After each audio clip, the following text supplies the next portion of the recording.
Mbola eo amin'ny akon'izay toetrandro izay hatrany, vokatry ny fiakaran'ny rano dia tondradrakan'ny rano amin'ny faritra lemaka eto Antananarivo sy ny manodidina, lalovan'ny renirano Ikopa, Sisaony ary Mamba araka ny fanazavana men'ny Apipa.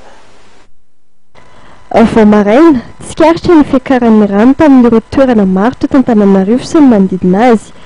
Araka ny fampilazana navoakan'i Apipa tamin'ny 4 arivo, dia tondradrano amin'ny faritra lemaka eto Antananarivo sy ny manodidina, lalovan'ny renirano Ikopa, Sisaony ary Mamba, vokatry izay fiakaran'ny rano izay.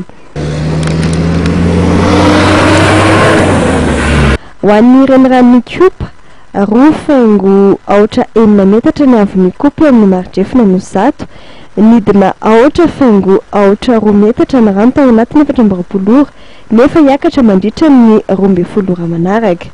3 metatra moa ny rifanairana amin'ny lazaloza manambana eo ano 100. 4,4 metatra kosa ny amin'ny Ikopa amin'ny maridrefina ny Bevomanga, niakatra 2,2 metatra ny rano tao anatin'ny 420 ora, ary mbola iakatra mandritra ny 12 ora manaraka.